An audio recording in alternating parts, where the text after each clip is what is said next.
Grandes empresas não gostam de home office? Vamos ver se isso é verdade. Vamos ver se você que quer trabalhar como home office vai conseguir ali sua vaga na área, já que as grandes empresas não gostam de home office. Negócios. E também curtir esse vídeo pra eu não precisar te xingar. Até aproveitando esse gancho do home office, como é que tá isso no Nubank hoje? Porque a gente viu durante a pandemia que o mundo ele falou, não, agora é home office, as coisas não vão voltar a ser como eram antes, a trajetória digital foi acelerada, concordo com tudo isso, mas passado um tempo o pessoal viu, não, vamos voltar aqui pro presencial porque o time rende mais assim. Pelo menos aqui a gente concorda com essa opinião, a gente tinha muita gente no home office, começou a chamar de volta pra empresa e viu que é um ganho, porque tem muita ideia que vem na hora do cafezinho ali. Sim.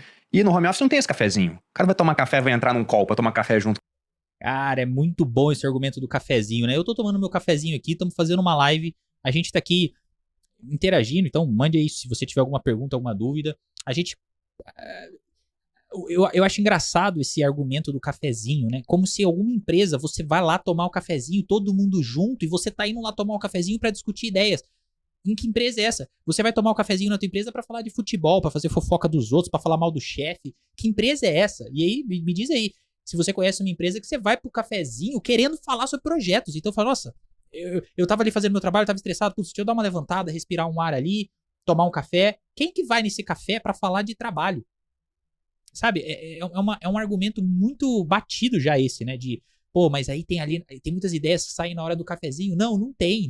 Essa ideia não tem. O funcionário, o cara que tá trabalhando ali, ele não tá com a cabeça criativa, ele não quer sair do trabalho dele, ele não quer terminar ali um projeto louco pra ir pro cafezinho e discutir mais projetos. Essa coisa não existe. Então esse argumento, ele é um argumento que na prática a gente não vê. Eu, pelo menos, nunca vi ninguém conversar no cafezinho para ter ideias ali de projetos, ideias revolucionárias e muita ideia sai no cafezinho. Eu não vejo isso não. Quer discutir ideia, quer discutir trabalho, marca uma call, marca uma reunião. Pode ser presencial também, mas é uma reunião para você discutir projeto. Não vai discutir isso no cafezinho, isso não existe.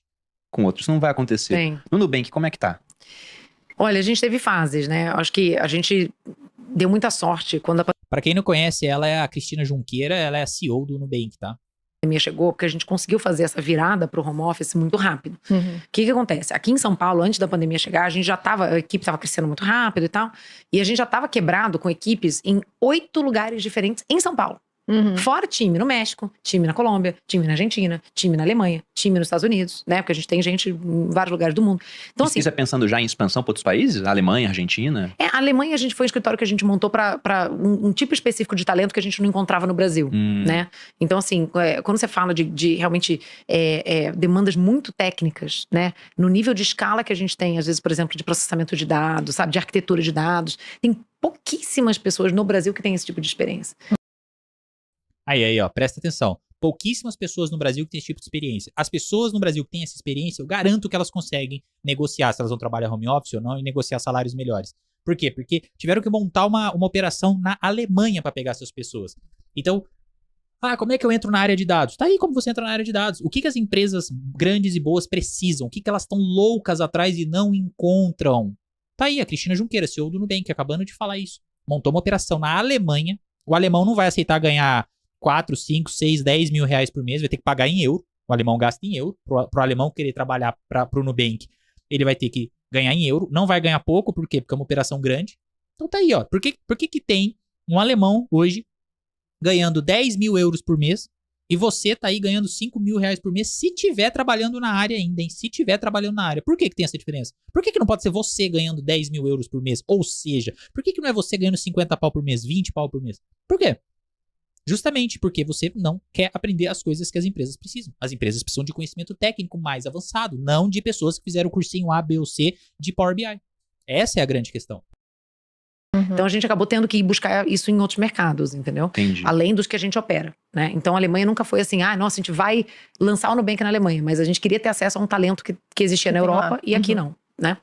Mas enfim, tudo isso para dizer que quando a pandemia chegou, a gente já usava Zoom, a gente já fazia, a gente tinha muita comunicação assíncrona, né, que a gente chama, então assim, que não existia que as pessoas estivessem naquele momento, ao mesmo tempo, né, engajadas. Então isso facilitou pra gente fazer essa mudança pro home office. Agora, depois disso, a gente teve algumas fases, né, então à medida que o retorno foi sendo permitido, a gente... Isso aí que ela falou é uma coisa que eu não entendo às vezes. Tem empresa que obriga o funcionário a ir pro escritório, mas o funcionário lá do escritório fica fazendo reunião no Zoom ou no Google Meet. Qual que é o sentido disso? Você vai pra empresa e aí você fica fazendo calls. Não, se você vai para a empresa, você deveria estar na empresa fazendo reuniões presenciais, que é o que ela está falando aqui. Mesmo com as pessoas em São Paulo, ela tinha que fazer algumas reuniões porque esse time era quebrado. E com certeza você tinha reuniões ali, calls. Então, por que se eu vou fazer uma call, eu não vou estar pessoalmente com todo o time? Por que diabos eu preciso estar no escritório para fazer isso, né? É uma coisa interessante se pensar, porque realmente tem empresas que é assim, a pessoa tá lá no ambiente de trabalho fazendo call no Zoom. E aí não tem sentido nenhum isso. Foi encontrando aqui as maneiras de trazer as pessoas de volta presencialmente com o máximo de retorno, né? Então hoje a gente está num esquema híbrido, mas não é aquele híbrido que você vê muita empresa fazendo, que é assim, olha, todo mundo tem que vir 3 dias por semana, e aí cada um vai o dia que quer, não sei o quê. Porque a gente acha que tem menos valor, assim, de novo a história de ser intencional. O que a gente tem feito? Tem menos valor, híbrido já tem menos valor, mas ainda assim, a minha birra com home office ou não home office, de não ter home office, por que eu acho que o home office é importante? Para te dar liberdade geográfica de morar aonde você quiser. As empresas vão te pagar mais? O Nubank vai me... Eu não sei, tá? Eu tô usando o Nubank porque é exatamente esse podcast que a gente tá assistindo, mas a empresa ABC, para não falar de uma empresa específica, ela vai me pagar quanto? Ela quer um bom analista de dados, um bom cientista de dados, ela vai me pagar quanto? Ela vai me pagar os 10 mil euros que ela paga pro alemão? Ou ela vai me pagar 5, 6 mil reais e vai me obrigar a morar em São Paulo? Essa é a questão. Ou vocês vão pagar melhor, ou eu vou trabalhar e morar num lugar mais barato. E para eu morar num lugar mais barato, eu preciso trabalhar home office. Essa é a minha birra. O valor da hora do analista e do cientista de dados é ridículo, é muito mal pago, é muito subvalorizado aqui. Por quê? Porque você paga 6, 7 mil pra uma pessoa e você obriga ela a morar em São Paulo. Pô, ganhar 7 mil reais em São Paulo pra você morar sozinho, pra você ter um mínimo de conforto, você tá ferrado. É muito pouco. É a mesma coisa que ganhar 3 e morar no interior do estado, no interior de Minas Gerais. Sabe? Vai ter que lidar com estresse, com trabalho longe, com violência, com custo de vida mais alto. Então, pô, o home office, fazer um híbrido ou trabalhar presencialmente é a mesma coisa. Por quê? Porque você vai ter que morar em São Paulo. Morar em São Paulo é um inferno. Se você, aliás, presta atenção. Se você é analista ou cientista de dados e tá querendo muito entrar na área rápido, mude para São Paulo. Ah, Felipe, você aconselha isso? Não, claro que não. Eu aconselho você a melhorar seus skills e habilidades para você conseguir conseguir uma vaga home office, que existe essas vagas. Eles mesmos foram buscar na Alemanha uma pessoa para ganhar 10 mil euros por mês, eu aposto que eles te pagariam 5 mil euros por mês e te deixariam trabalhar home office. Tudo é uma negociação das habilidades que você tem e daquilo que você está buscando. Eu aconselho você a se preparar para você poder negociar esse tipo de coisa. Em vez de você ter que aceitar qualquer coisa e morar em São Paulo, custo de vida alto, enfim, ou em alguma outra capital. Eu penso dessa forma, né? E aí você vai brigar pelo seu home office. Eu brigo pelo meu home office sempre. Pra mim, isso é a coisa mais importante. Eu tenho uma qualidade de vida que eu não vou ter em São Paulo. Eu precisaria ganhar o dobro pra ter a qualidade de vida que eu tenho em São Paulo. E eu não vou ganhar o dobro se eu for pra São Paulo. Essa é a questão. Ah, você trabalha, eu tô inventando aqui, no time de investimentos? Legal. O time inteiro de investimentos vai estar essa semana lá. Então, todo mundo que é de investimentos vai. E aí, todo mundo vai com seus respectivos times, pelo menos durante uma semana inteira, a cada 7 ou 8 semanas. E a gente vai se revisando, entendeu? Então, nesse momento que a gente está hoje, eu acho que a gente tem um bom equilíbrio entre dar para as pessoas a flexibilidade que o home office dá e não onerar as pessoas com o deslocamento para elas sentarem uma do lado da outra e fazerem o trabalho que elas fariam individualmente. Mas, por outro lado, a gente dá para elas um espaço para estarem juntas e colaborarem, né, para atividades que realmente vão se beneficiar muito de estar junto presencialmente. Então, reuniões, às vezes, criativas, de brainstorming, ou de planejamento, ou de alinhamento, ou feedback, né? Alguns processos de gestão, a gente deixa para fazer isso tudo na semana que as pessoas estão no presencial. Então, hoje tá assim. Agora, eu concordo muito com essa visão de que, pô, eu tô aqui. Menos mal, né? Bem menos mal, porque tem empresa aí que obriga o funcionário a ir pro escritório, aleatoriamente sem ter nenhuma razão. Então, aqui não. Então, vamos vir pro escritório na semana que vai ter os feedbacks trimestrais, por exemplo. Vamos vir pro escritório quando tiver apresentações importantes, conclusões de projeto. Aí faz mais sentido. Mas tem muita empresa que quer que você vá pro escritório para você ficar lá realmente fingindo que trabalha. A empresa finge que você tá trabalhando também e eles querem ver você digitar no teclado. Eles não... A empresa tá... Existem empresas que estão mais preocupadas em ver você lá digitando qualquer coisa no teclado do que se você realmente está fazendo um bom trabalho. Essa é a grande questão. Que encontrei com a Rafa e com a Malu ali no café. E a gente falou, pô, a gente precisa falar daquele negócio, né? Pô, vamos ver quem tá aí, junta aqui as 3 pessoas. Ninguém vai te ligar lá na tua casa pra você entrar via Zoom numa conversa que surgiu ali no corredor, entendeu? Não existe essa conversa no corredor. Não existe essa conversa no corredor, cara. Que conversa é essa? Que conversa é essa? Sempre que você vai lá tomar um cafezinho ou uma água, dar uma espairecida, se tem alguém lá falando de trabalho, é sempre o xarope puxa-saco do chefe. Essa é a real. E olha que eu não sou da opinião que você não tem que se importar pra tua empresa, não. Eu acho que você tem que se importar, acho que você tem que se dedicar. Mas que conversa é essa que sai no cafezinho? Que conversa é essa? Ah, ninguém vai te ligar no Zoom ou no Google Meet pra falar alguma coisa importante. Mas não vai? O que não vai? Eu tenho um monte de reunião aqui pra discutir ideia. Um monte. E todas são produtivas.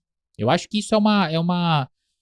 Eu entendo que possa ter funções específicas que se beneficiam muito do presencial, mas existem outras que talvez sejam até mais efetivas no home office. Por exemplo, eu trabalho muito melhor aqui de casa, quesito velocidade e concentração.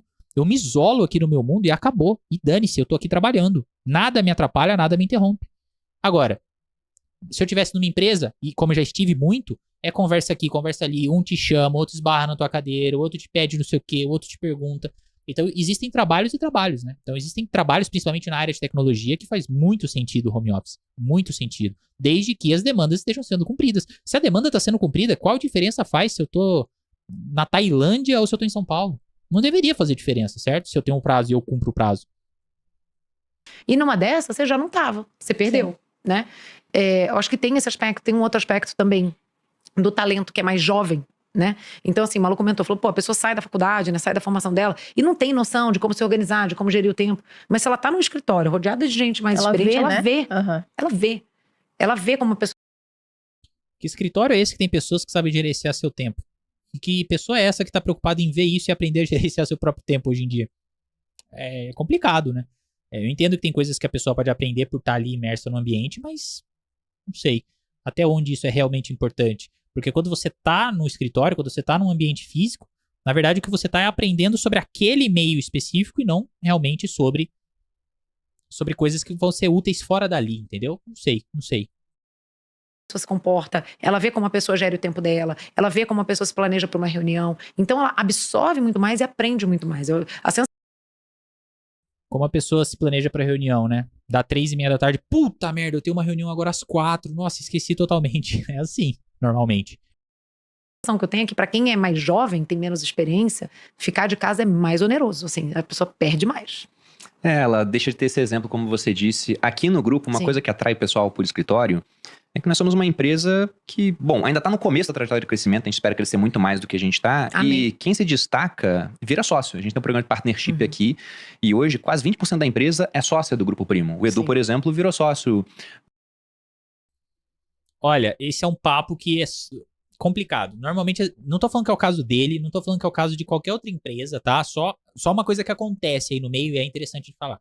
Tem empresa que vem com esse papo de você se tornar sócio e eles fazem isso justamente para você sair do CLT e ir pro PJ, porque eles acabam... Se você ganhava 10, você vai continuar ganhando 10, só que agora você é sócio, e aí sócio eles te dão 0,00001% num contrato de vesting, ou seja, que você tem que ficar na empresa por mais 2 anos, ou seja, se você sair por qualquer razão que seja, você não ganha esse 0,00005, e aí eles estão te pagando no PJ, estão gastando menos que você, te dão 0,0005 da empresa, às vezes não é da empresa toda, essas empresas costumam ter vários braços, várias coisas, eles te dão uma porcentagem pequena de um projeto pequeno, então precisa ver, porque... E muitas vezes você não tá no contrato social, tá? Não tá no contrato social, essas pessoas te chamam de sócio, eles te dão essa porcentagem de recebimento a mais no PLR, na participação dos lucros, mas na verdade, você não é tão sócio assim porque teu nome não tá no contrato social. Já aconteceu isso, inclusive, comigo. Eu conheço pessoas que trabalham assim e que o nome não tá no contrato social justamente por quê? Porque pega mal você ter uma empresa com 300 sócios, né? Quando você vai levantar dinheiro, um venture capital, ou abrir capital na bolsa de valores, o pessoal vai olhar e falar, nossa, mas o que é essa quantidade de sócio aqui? Você pega o CNPJ lá da empresa, tem 5 páginas de CNPJ, só com nome de gente que é sócio de 0,002, 0,003, 0,005. E aí não pega bem no mundo dos venture capitals você ficar... E aí, normalmente, quem dá porcentagem é startup, por isso que eu tô falando de venture capital, não pega bem uma startup ficar diluindo a empresa com os funcionários, tá? Só que por que eles fazem isso? Eles te dão uma porcentagem pequena, muitas vezes não te colocam no contrato social. Por quê? Pra ou te tirar do CLT e jogar pra PJ, porque sai mais barato pra eles, até aí, ok, se fosse isso negociado às claras, aí seria ok. Assim, dependeria você ou não de aceitar. E também pra não precisar aumentar seu salário. Então você tá trabalhando lá igual um maluco, esperando um aumento de salário, chegou, vou te chamar pra ser sócio, você fica feliz, eles não aumentam teu salário e te dão 0,005. Você tá ganhando, sei lá, pegar isso no teu PLR vai dar R$ 500 a mais por mês e você tá trabalhando o dobro agora porque você é sócio. Do grupo no ano Ou passado. seja, não vai te jogar na água. Não vai. Se É o que quiser a gente virar mais espera. sócio, não, né? Mesmo se você jogar ele na água. Pois não é. vai. Mas o Edu virou sócio, parte do meu time, do time do Thiago, de times de outras áreas, né? Porque o pessoal que olha de fora pensa que o grupo primo sou eu e o Thiago, mas são 10 braços geradores de receita diferentes. E quando a pessoa vai virar sócia, os outros sócios vêm, ó, fulano, tem condição? Se ninguém conhece o cara, que ele tá no home office só, aí só o gestor dele que fala com ele, é difícil o pessoal falar, caramba, mas esse cara ninguém conhece, É. ninguém tem interação com ele no escritório. Ninguém viu ele trabalhar. Ele é gente boa a ponto de ficar com a gente É. no longo prazo, não vai sair. É. Então é muito mais difícil esse cara que não aparece. Aí tem duas coisas interessantes. Primeiro, ele é gente boa pra ser sócio? Pô, isso aí é um critério esquisito, mas ok. Mas outra coisa também é que esse negócio de, pô, ninguém vê ele trabalhando, você percebe que estar no escritório, e isso eu concordo, isso é inegável, isso é indiscutível. Existe o componente política. Pra você crescer na carreira, chega um determinado ponto que vira política. Você precisa estar no escritório fazendo política, conversando, conhecendo, ajudando, dando ideia, dando dica, aparecendo, não necessariamente fazendo o seu trabalho. E aí, é por isso que você vê várias pessoas que você olha e fala, nossa, como é que esse cara é meu chefe? Ou como é que esse cara tá acima de mim? Ou como é que esse cara ganha tanto? Porque ele não sabe fazer metade do que eu faço, mas ele sabe fazer política. Ele tá ali, ele tá aparecendo, ele tá sendo prestativo. Ele trabalha menos, mas ele faz mais política. E isso existe muito, muito, muito. Ser lembrado no final das contas. Sim. O Edu, por exemplo, muita coisa que ele faz pra mim poderia fazer de home office. Mas ano passado eu falei, cara, vem mais pro escritório, porque eu quero que o pessoal te conheça, pra no final, quando eu falar o teu nome, todo mundo falar, não, esse cara tem que virar sócio. É. A pessoa vê também quem é que tá fazendo. Resumindo, ele acabou de falar com um cara que trabalhava home office e virou sócio. Em outras palavras, não, se você trabalha home office, você não vira sócio. Não, mas aí o Edu, ele trabalhava home office. Aí eu falei, Edu, vem mais pro escritório pra você virar sócio. Então, quer dizer, ele trabalhou home office, ele se destacou, o gestor dele, por conta disso, chamou ele pro home office, mas, aliás, pro presencial, vem pro presencial para você virar sócio. Então, quer dizer, ele acabou de falar que dá pra você virar sócio trabalhando no home office, né? Você impressiona o teu gestor te chama mais pro escritório com a intenção de te tornar sócio. Então, se essa é a tua intenção, pra mim tá bem claro que você conseguiria fazer isso no home office, porque esse Edu aí se destacou no home office.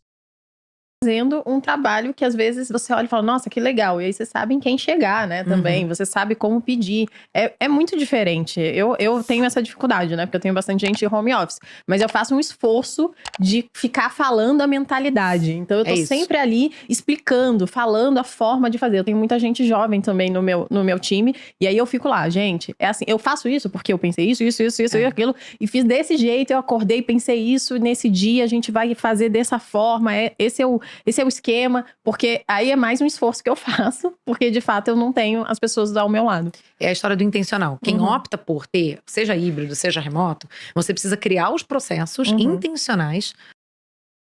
Tá, e eles vão continuar conversando sobre intenção e não sei o quê. Uma coisa importante, muitos dos salários foi nivelado por baixo após a pandemia justamente por conta disso. Então as empresas pagavam 5 mil para você morar em São Paulo. Vamos trabalhar com 5 para ficar fácil a conta.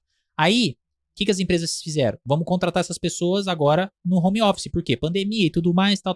Ok. Só que aí, na hora de voltar para os escritórios, eles olharam e falaram assim, putz, a grande questão hoje em dia das empresas é o seguinte, como pagar um salário de home office para essa pessoa vir para o escritório? É aí que os salários nivelaram por baixo, entendeu? Antes você tinha que ganhar 5 mil. Por quê? Fazia sentido. Essa pessoa vai morar em São Paulo, tal. Depois começou a onda do home office. Aí começou a contratar o home office, em vez de pagar 5, pagava 4. Mas é home office. Inclusive, muitas empresas usavam isso como argumento. Não, é 4 mil, mas é home office, hein? Ou seja, ó, você vai ganhar menos, mas você não sai de casa, você pode morar onde você quiser, tem menos custo, não tem custo de deslocamento. Então, quer dizer, era uma moeda de troca. Aí, o que eles fizeram agora? Ó, agora é 4 mil, mas é presencial, hein? Aí você fala, pô, é 4 mil? Ah, mas faz sentido, porque as empresas, o salário de analista de dados normalmente é 4 mil. Não, o salário do analista de dados de home office é 4 mil. Trabalhando com essa ideia de 5, 4, né? Essa é a questão. E aí agora o que eles fazem? Eles te pagam 4 e mandam você ir pro escritório. Então tem essa malandragem também que a gente precisa ficar de olho, tá? Isso faz sentido. Então, se é presencial, a gente teria que negociar melhor o salário para ser compatível com morar na região. O problema não é ir pro escritório, o problema é pagar caro para morar. O custo de vida não é barato. Então isso tudo faz muito sentido. E quando você tem ali a experiência e o conhecimento necessário, é bem tranquilo fazer isso, beleza?